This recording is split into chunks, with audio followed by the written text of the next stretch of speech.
नमस्कार दोस्तों, UP triple SC मुख्य सेविका। दोस्तों कल एक वीडियो अपलोड किया था, उसमें आपको मैंने बता दिया फाइनली। और मुख्य सेविका भर्ती में बात करेंगे। डीवी अभियान, डीवी स्कीम अभियान सफल रहा। 128 और 126 सीटों को लेकर क्या कुछ सूचना है, क्या ये सीटें जुड़ेगी या और इसके साथ साथ वेटिंग लिस्ट, कोर्ट अपडेट, इन सभी के विषयों को लेकर चर्चा करेंगे। तो वीडियो में लास्ट तक बने रहे। यूपी मुख्य सेविका भर्ती में डीवी स्कीम जो अभियान चलाया गया था आपका सफल है। और अभी फिलहाल में डीवी की प्रक्रिया चल रही है। आज नहीं है तो डीवी इधर 3-4 दिन का गैप है, लेकिन आपकी डीवी जो है फरवरी यानी 13 फरवरी तक चलने वाली है।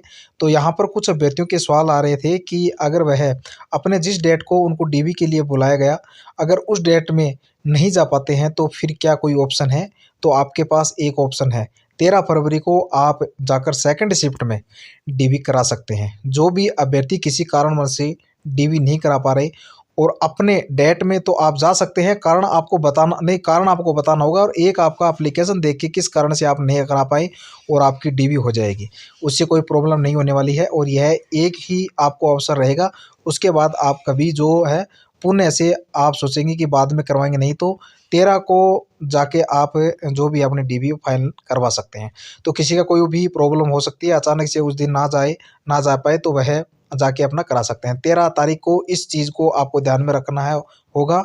और अब यहाँ पर बात कर लेते हैं डीवी स्कीम को लेकर। तो डीवी स्कीम जो अभियान है वह चलाया गया, उसमें सफलता भी तो आप मान के चलिए कि लगभग 10 पर तो नहीं कह सकते, लेकिन 7 से 8 पर अभ्यर्थी हैं जो यहाँ पर डीवी स्कीम कर रहे हैं। लगभग किसी में 7 है तो किसी में 8 भी, किसी में 9 भी देखने को मिल रहे हैं। अब वो अलग बात है कि वह लास्ट दिन जाके करवा लेते हैं कि नहीं करवाते हैं।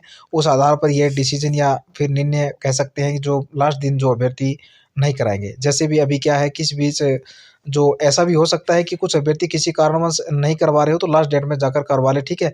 लेकिन फिर भी आप मानकर चलिए 6 से 8 पर के आसपास जो डीवी आपके स्किप होने की जानकारी मिल रही है वर्तमान में। बाकी आपकी भर्ती संबंधित जो भी सूचनाएं होती है आप सभी को उसकी जानकारी समय समय पर इसी चैनल के माध्यम से दे दी जाती है। हमारी पूरी कोशिश होती है जो भी ऑथेंटिक सूचना हो आप सभी तक प्रोवाइड कराई जाए। और तो आप लोग एक छोटा सा निवेदन है कि अगर आपको वीडियो पसंद आ रही है तो लाइक शेयर करके हमारे चैनल की बेल आइकन जरूर ऑन कर लें।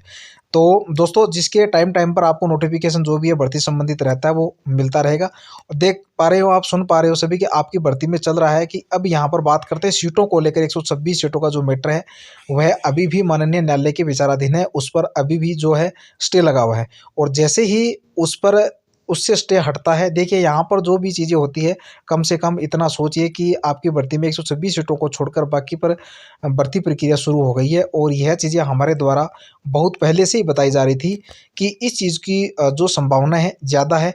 126 सीटों को छोड़कर बाकी पर प्रोसेस बढ़ जाए, नहीं तो आप सोचिए कि इस तरीके से भर्ती लटकती रहती है। और यह हुआ है कि केवल और केवल शासन सरकार का निर्देश या माननीय मुख्यमंत्री जी का निर्देश था। और मुख्य सेविका बहनों की जो कर्मचारी हैं उनकी कमिटी के विभाग में, और इस वजह से कम यानी भर्ती पर जल्द से जल्द निर्णय लिया गया कि 126 सीटों को होल्ड करके बाकी पर जो है प्रक्रिया स्टार्ट कर ली जाए डीवी की। तो 126 सीटें आपकी होल्ड और उन सीटों की संभावना अब क्या कहा जाए कि 50% वाली संभावना है। अगर वो सीट आपको मिलती है तो उस पर वेटिंग लिस्ट तो आएगी ही, क्योंकि अभी जो आपकी डीवी हो रही है 8000 समथिंग अभ्यर्थी हैं जिनकी डीवी के लिए चयन हुआ है।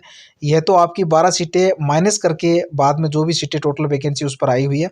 126 सीटों अगर जुड़ती है तो फिर से ये कुछ और अभ्यर्थी लगभग 400 से 500 के आसपास अभ्यर्थी यहाँ पर जुड़ सकते हैं, ठीक है। तो इसकी संभावना काफ़ी है। कुछ नंबर से जो लोग अभ्यर्थी रह गए होंगे उनकी संभावना यहाँ पर रहेगी अगर 12 सीट जुड़ जाती है तो, ठीक है दोस्तों। अगर यहाँ पर सॉरी 112 मैंने 12 बोल दिया कहीं की। तो यहाँ पर कोर्ट केस को लेकर बात करेंगे तो 16 और तारीख और 21 तारीख को दो आपकी सुनवाई होने वाली है। आपकी भर्ती में एक का जो डेट है वह 21 लगी हुई है और 21। तो अब देखते हैं कि इस पर क्या होता है। नॉर्मलाइजेशन का जो विरोध है उसके लेकर और देखिए यहाँ पर जो एक क्वेश्चन है एक पर्सन जिस पर कि जो 25वां दिन 5वां दिन जो भी ऑप्शन था उसमें बदलाव होता है। मैंने एक वीडियो अपलोड किया था आज से 2-3 दिन पहले। इसमें मैंने विस्तार से बताया था कि क्या चीज़ें किस चीज़ को संभावना ज़्यादा रही, किसका नुकसान होगा, इसमें किसका फ़ायदा होगा। देखिए सेकंड शिफ्ट में अगर उस क्वेश्चन में बदलाव होता है तो उसके ऑप्शन में बदलाव आपको ज़रूर देखने को मिले। सेकंड शिफ्ट के अभ्यर्थियों को कोई भी नुकसान नहीं है। जो स्थिति अभी है वह स्थिति तभी रहेगी। ठीक है, अगर उसमें बदलाव होता है तो सेकंड शिफ्ट के अभ्यर्थियों को उससे नुकसान नहीं होने वाला है। फर्स्ट शिफ्ट के अभ्यर्थियों में वही है कि नंबर बढ़ना घटना दोनों ही रहेगा। अब देखना यह होता है कि उसमें कॉमन नंबर देते हैं या फिर जो भी चीज़ें की जाती है तो वह तो माननीय न्यायालय पर ही निर्भर करता है चीज़ें। बाकी अगर उसमें परिवर्तन होता है तो रिजल्ट में भी वो परिवर्तन है वो देखने को आपको ज़रूर मिलेगा। भले ही देखिए माइनस हो या फिर अगर परिवर्तन इस प्रकार से होता है तो ये परिवर्तन मेरे हिसाब से ठीक ही कहलाएगा। ठीक है, और वह अलग बात है भले ही प्रोसेस स्टार्ट हो गया होगा, डीवी हो रहा है, हो सकता है कि आयोग और विभाग उसमें कुछ ऐसा बीच का रास्ता निकाले कि जिससे कि रिजल्ट को रिवाइज ना करना पड़े, संशोधित ना करना पड़े। बाकी कुछ जानकारी मिल रही है कि कुछ 1-2% और हैं जिसको लेकर जो अभ्यर्थी है कोर्ट जाने को तैयार है।